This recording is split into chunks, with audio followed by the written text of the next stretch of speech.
Morning. কালকে গল্প তো অনেক হলো, তারপরে গল্প গুজব করে খাওয়া দাওয়া সেরে আর কিচেনের কিছুটা পোর্শন ক্লিন করে তারপর আমি রাত্রে শুয়েছি। আজকে সকালবেলা উঠে আগে ডিশওয়াশারটা চালিয়ে দিয়েছি।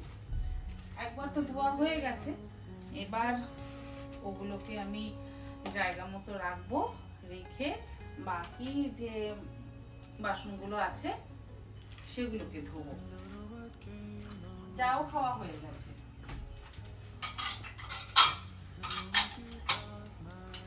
তবে আবারও চা খেতে ইচ্ছে করছে, জানি না কেন একটু চা খেতে ইচ্ছে করছে, হয় চা তা না হলে কফি, কিছু একটা আবার খাবো। আর আজকে হাজবেন্ড চলে যাবে, তার জন্য সে তো রাত্রে, কিন্তু যাওয়ার আগে আমার বাইরের কিছু কাজকর্ম থাকে, সেগুলো যাতে আমি কমপ্লিট করতে পারি তার ব্যবস্থা করব। তাই ঘরের কাজটা আগে তাড়াতাড়ি করে সেরে নিই। ব্রেকফাস্ট বানাবো, আজকে ভাবছি ব্রেকফাস্টে চিলা বানাবো। ওই মুগ ডাল তো আছেই, স্প্রাউট, এই যে স্প্রাউট আছে আর ছোলাও আছে, সেটা দিয়ে আজকে ভাবছি ব্রেকফাস্টটা হয়ে যাবে চিলা। বা চিলা যদি নাও বানাই, ছেলে খুব একটা চিলা খেতে পছন্দ করে না, আমরা দুজন চিলা খেয়ে নেব। ছেলেকে একটু ওই শসা, টমেটো, পেঁয়াজ, লেবু, মানে ওকে সবসময় চটপটা কিছু দিতে হবে, সেটা দিয়ে বানিয়ে দেব। আর আবারও পুডিং আমাকে বানাতে হবে, কারণ কালকে পুডিং খেয়ে ওদের মন ভরেনি। ওদের মন ভরেনি বলতে আমি পুডিংগুলো ছোট ছোট আর পাতলা পাতলা করেছিলাম, ওদের বড় বড় সাইজের পুডিং করতে হবে, বাবা আর ছেলে। আর ছেলে ওই ক্যারামেলের স্মেলটা খুব একটা পছন্দ করে না, ওর কাছে হচ্ছে লাইট ক্যারামেল থাকবে, ওপরটা বেশ অল্প অল্প লাল লাল থাকবে, আর নিচেটা হলুদ যেরকম কালার হয় পুডিংয়ের সেরকম হবে। সেই রকম বেশ এতটা থিকনেসের পুডিং খেতে পছন্দ করে। তো আজকে আবার একটু আমাকে বলেছে, মা আজকে আমাকে আবার একটু পুডিং বানিয়ে দাও। আর হাজব্যান্ডও পুডিং খেতে ভীষণ পছন্দ করে, তো ও যেহেতু আজকে রাত্রে চলে যাবে, তো সেই জন্য ভাবছি ব্রেকফাস্টের পরে বা আগে পুডিংটা সেট করতে বসিয়ে দিই, তারপর ব্রেকফাস্টটা বানাবো। তবে কিচেনের কিছু কাজ আগে কমপ্লিট করি, তারপরে পুডিংয়ের দিকে যাব। আর দেখলাম সকলের পুডিংয়ের রেসিপি ভালো লেগেছে, ওইভাবে বাড়িতে পুডিং বানান, দেখবেন কিন্তু ভীষণ ভালো হয়, ভীষণ ভালো খেতে লাগে। ওই কাস্টার্ড আর ব্রেড দিয়ে যে আমরা ক্যারামেল কাস্টার্ড বানাই বা ব্রেড পুডিং যেটা বানাই সেটা ভালো হয়, বাট ডিম, দুধ আর চিনি দিয়ে সেটা কিন্তু একদম মানে বড় বড় ক্যাফে বা রেস্টুরেন্টের মতন হয় খেতে। ওইভাবে একবার বানিয়ে দেখুন।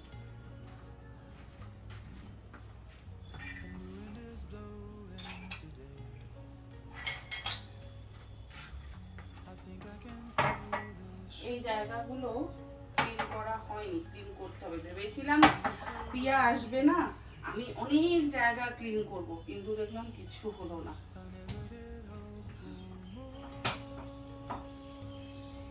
পেরে উঠলাম না অত কিছু এক্সট্রা আর করতে।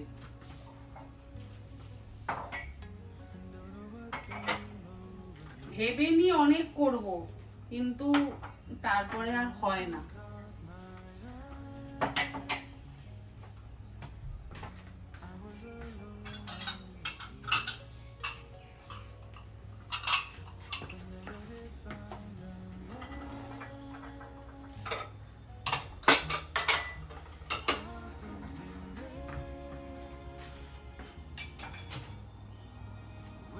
কেউ একজন আমার থেকে এটাও জানতে চেয়েছেন যে মিক্সির বাটি ডিশওয়াশারে দেওয়া যায় কিনা। মিক্সির বাটি ডিশওয়াশারে ভীষণ ভালো পরিষ্কার হয়, বিশেষ করে এই যে আমরা যদি হাতে মাজি তাহলে এই পেছন দিকটা তো সুন্দর করে ক্লিন করতে পারি না, অনেক সময় এখান থেকে আস্তে আস্তে ময়লা জমতে শুরু করে, কিন্তু ডিশওয়াশারে যদি ক্লিন করা হয় না, এই জায়গাগুলো ভীষণ ভালো পরিষ্কার হয়। আমার তো অন্তত হয়, আর কার কি হয় আমি তা জানি না, কিন্তু আমার ভীষণ পরিষ্কার হয়।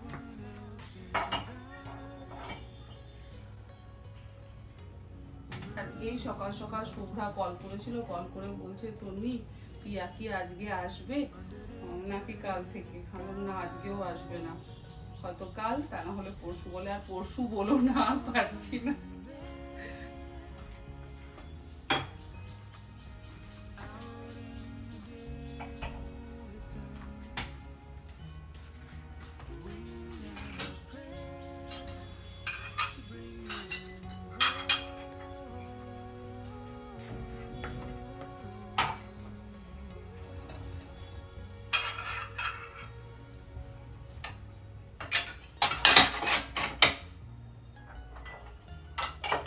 আমি যদি চিলার কথা বলি না ছেলেকে, যে চিলা খাবি, মুখটা এমন করবে যেন মনে হয় ওকে আমি কি খারাপ খাবার খেতে দিয়েছি। সেখানে যদি আমি বলি চিকেন স্টেক খাবি বা শুধু একটু বয়েল চিকেন খাবি, কি খুশি হয়ে যাবে।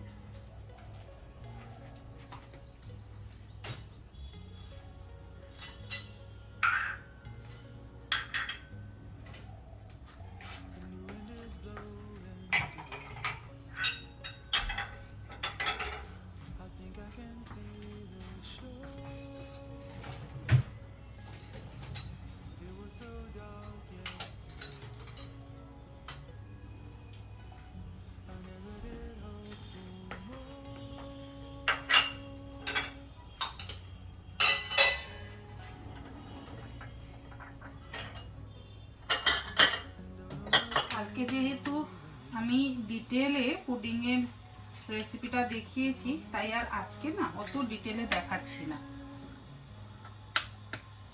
4টে ডিম আমি এই গ্রাইন্ডিং জারের মধ্যে দিচ্ছি। 4টে না, 6টা দিচ্ছি, আজকে একটু বেশি করেই করতে হবে। আর দেশি মুরগির ডিম দিয়ে করলে বেশ সুন্দর কালারটা আসে, আলাদা করে কোনো রকম কাস্টার্ড পাউডার ব্যবহার করবার কিন্তু প্রয়োজন পড়ে না।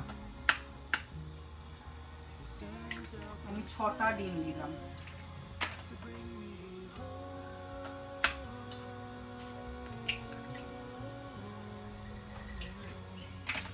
তার মধ্যে দেব ভ্যানিলা এসেন্স,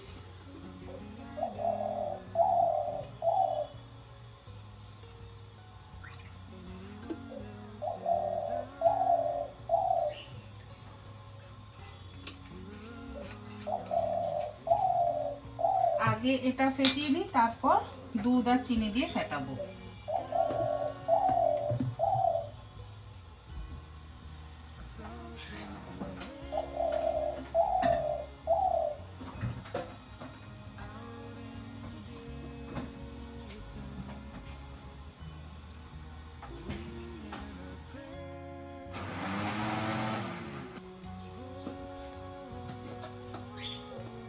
খুব সুন্দর হলুদ রং হয়।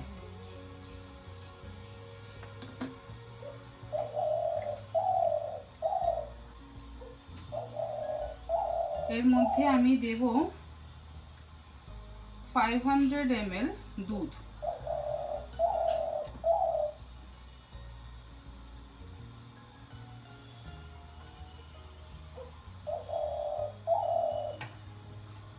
জাল দেওয়ার দরকার নেই, সবসময় যে দুধ জাল দিতে হবে এই দুধ তো জাল না দিলেও খাওয়া যায়। ও একটু সল্টও অ্যাড করে দিই, সল্ট আর চিনিটা অ্যাড করে দিই।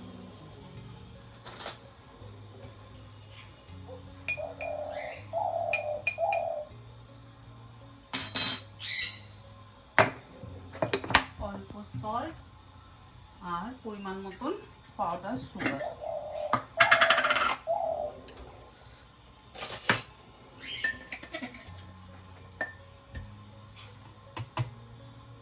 যা আছে সবটাই লাগবে।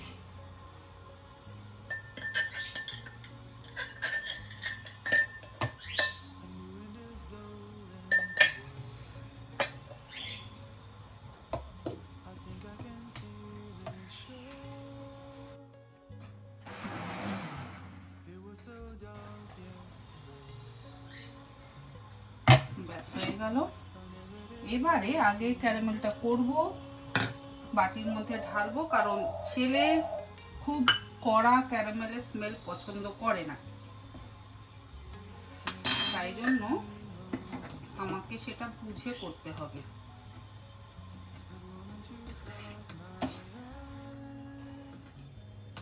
আর এটাকে না আমি আগেই ছেঁকে নিই, ছেঁকে নিলে সুবিধা হয়।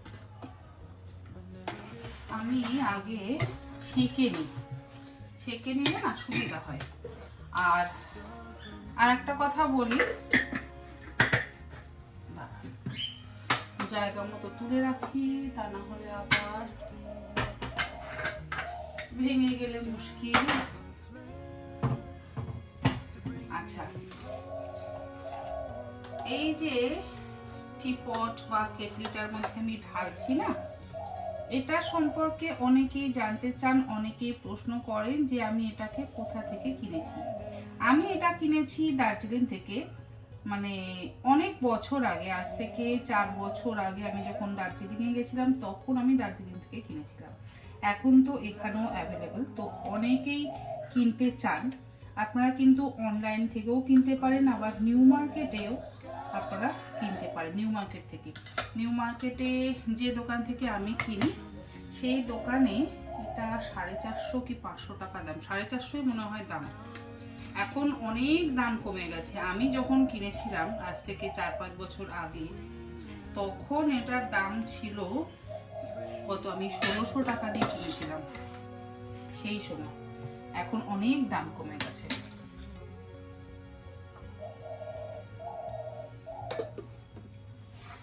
আর সত্যি এটা ভীষণ ভালো।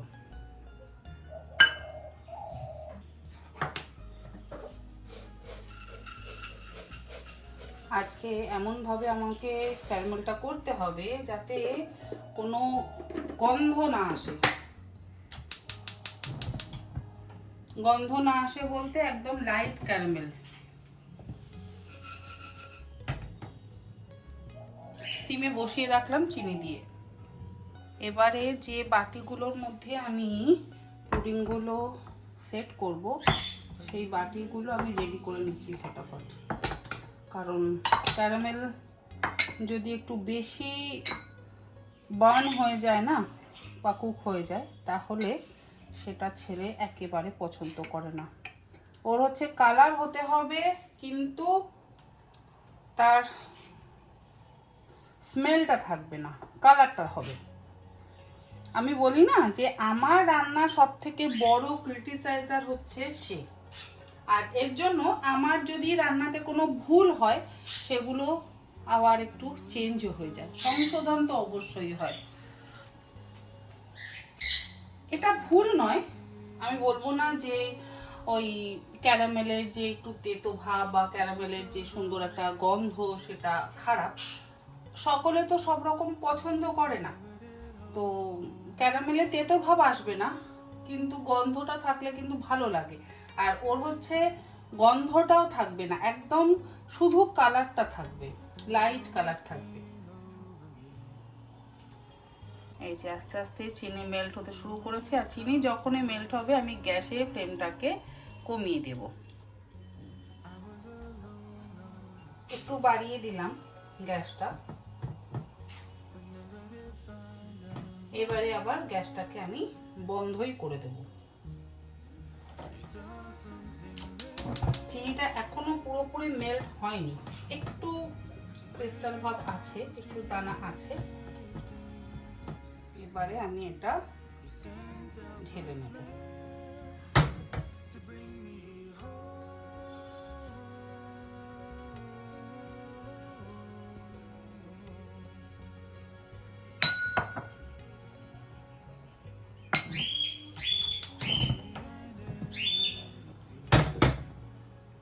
খুব ফাস্ট এই কাজটা করতে হয়, ফাস্ট না করলেই ওই একটু লালচে ভাব চলে আসে, হয়তো ক্যারামেলের একটু গন্ধ চলে আসে। গন্ধটা কিন্তু খারাপ লাগে না, বাট আমার ছেলের কাছে সেটা খারাপ লাগে, আমার বড় ক্রিটিসাইজার। আর 1 টেবিল স্পুন করে আমি ক্যারামেল দিচ্ছি। আচ্ছা, এবারে আমি এর মধ্যে দিয়ে দেব এরকম বাটি ভর্তি ভর্তি করে দিতে হবে, তবে তার সেই পুডিং পছন্দ।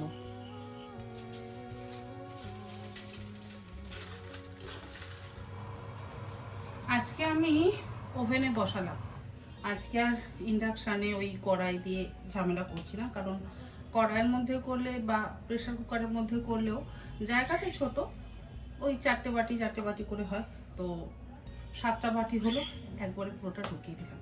একবারে 30 মিনিট আমি টাইম সেট করে দিলাম, 180 ডিগ্রিতে আমার কনভেকশন মোডে 30 মিনিট।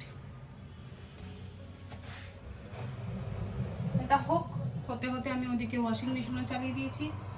এবার জলখাবার, এই চিলা খাবি না, চিলা না, আচ্ছা ওই ব্রেড খাবি স্প্রেড দিয়ে, চিকেন স্প্রেড দিয়ে, গার্লিক ব্রেড খাবি,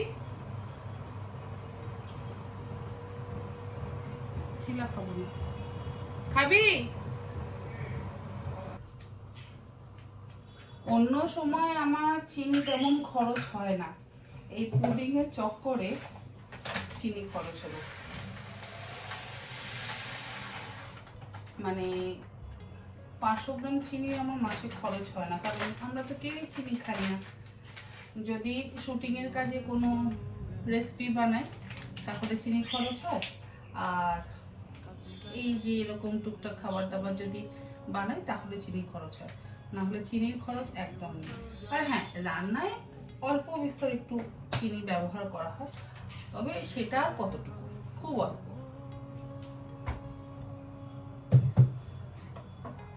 আমি চিনি গুঁড়ো করে রাখতে খুব প্রেফার করি, মানে পছন্দ করি, তাহলে আমার কাজের খুব সুবিধা হয়। এটাকে আর একটু গুঁড়ো করতে হবে, আমি দেখলাম নিচে একটু দানা দানা পড়ছে।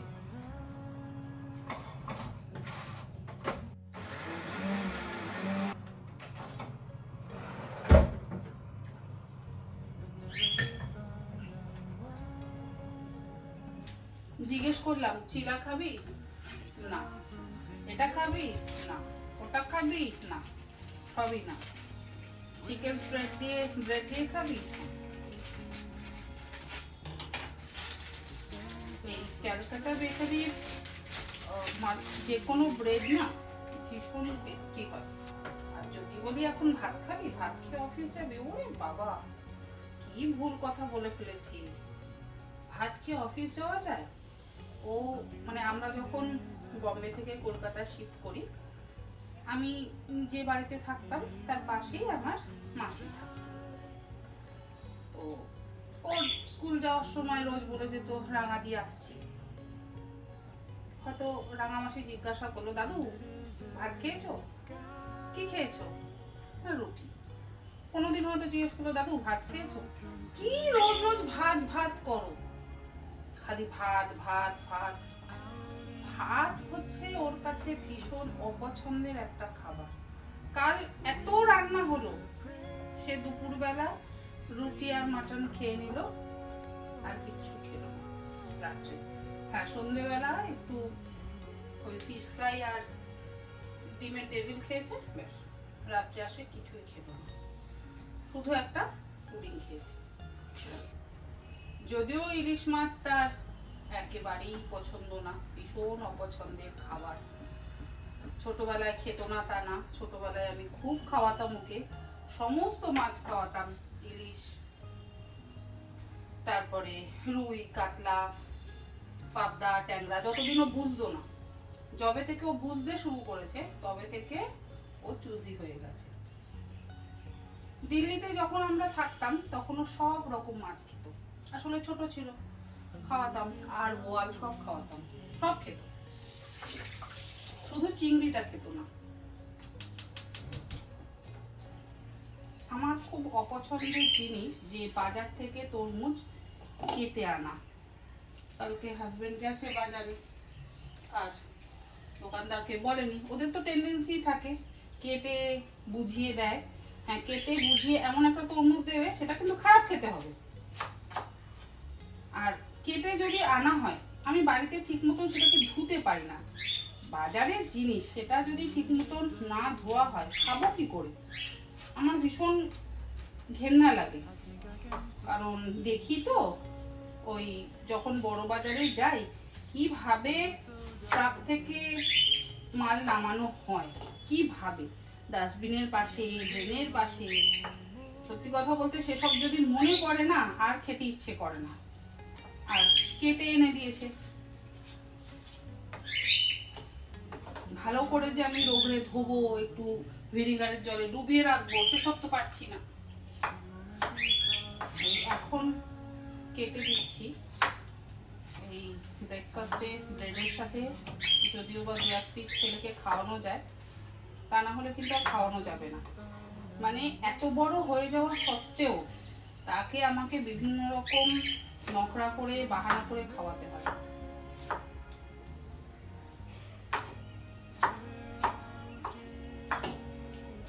ছোটবেলাতে বরঞ্চ ভালো ছিল, বুঝতো না তো, যা দিতাম মুখে খেয়ে নিত। সে শিং মাছ হোক, মাগুর মাছ হোক, চারা মাছ, পোনা মাছ, সব খাইয়ে দিতাম। বড় হওয়ার সাথে সাথে সব শেষ।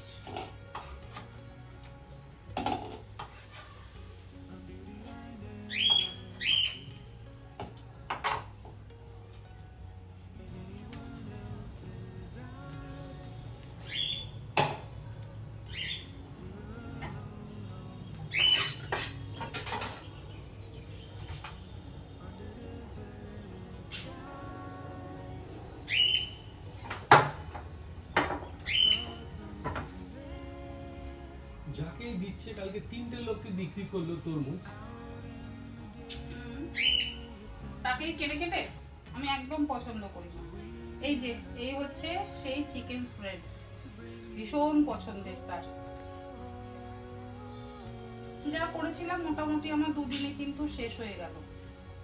অনেকেই জিজ্ঞাসা করেছেন যে কদিন স্টোর করা যায়। স্টোর 10-12 দিন, 15 দিন করা যায়, কিন্তু এত ভালো খেতে হয় না, 2 দিনেই শেষ হয়ে যায়। যদি অবশ্য বাড়ির বাচ্চারা পছন্দ করে, তবে পছন্দ করবার মতনই জিনিস।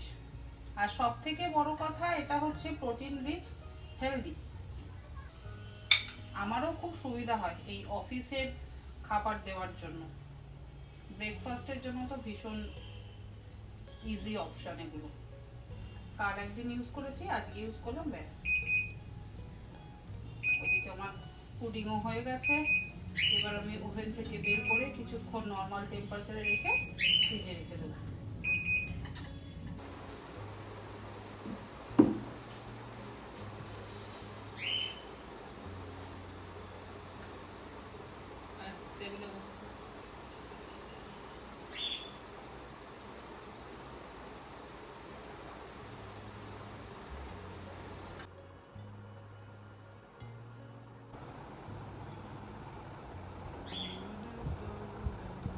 আর একজন তীর্থের কাকের মতন চেয়ে তাকিয়ে আছে, কখন একটু দেবে। দেওয়া হয়েছে তরমুজ, তাও খাবো না। দিস না, পাউরুটি দিস না। কি দিলি, ব্রেড দিলি? দিস না। ওর যত নিজের খাবার খেতে ভালো লাগে না, আমাদের খাবার খেতে ভালো লাগে। তুমি রেডি হও। ওকে ছেড়ে একবারে বেরিয়ে যাবো না।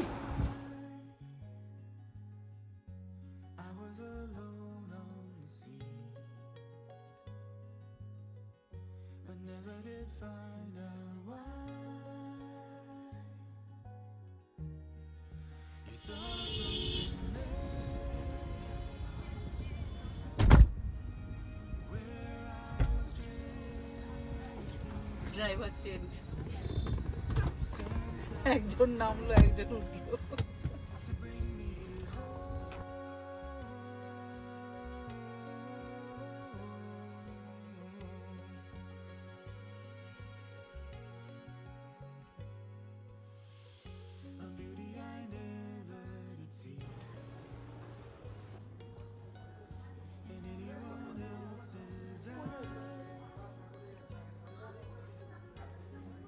এই যে এইগুলো আমার পাতলাই দরকার, বেশি চওড়া নয়।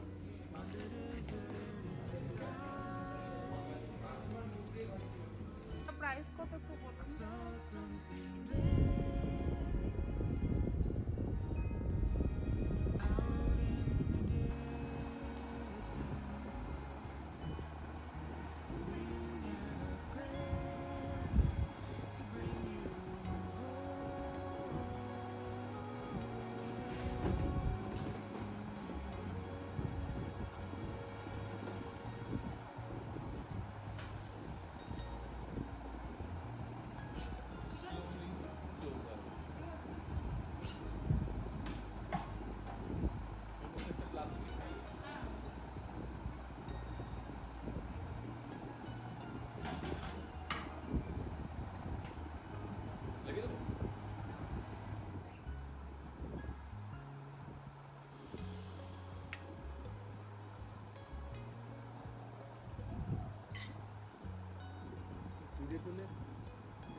এই যে পুডিং খেতে এত ভালোবাসে, এই নিয়ে 2 নম্বর না 3 নম্বর হচ্ছে এটা? 2 আচ্ছা, আর একজন অফিস থেকে বাড়ি এলে তার আবার শুরু হবে। সে এমনিতে মিষ্টি খায় না, পুডিং খেতে ভীষণ পছন্দ করে। যাওয়ার আগে আরেকটা খেয়ে যাও, আরেকটা। এনিও পুডিং খেয়েছেন, তুই খাবি পুডিং খাবি? হ্যাঁ, তোর তো সব খেতে হয়। সরে তো যাচ্ছিলি, যে দেখলি ক্যামেরা, ওরে বাবা। হ্যাঁ, আরেকজন মুন্নু, তাকে এখন আদর খেতে হবে। মা মা, আচ্ছা, আমি এবার আসি। আজকের এই ভিডিওটা কেমন লাগলো অবশ্যই জানাবেন। এখন এনার সাথে আমাকে বেশ কিছুক্ষণ সময় কাটাতে হবে। দেখছেন তো কেমন একদম কদম ফুলের মতন ফুলে আছে। আপনারা সকলে ভালো থাকবেন, আর ভিডিওটা কেমন লাগলো অবশ্যই জানাবেন। Good night. কষ্ট হচ্ছে, পিন ফেদারে কষ্ট হচ্ছে মা, পিন ফেদারে কষ্ট হচ্ছে।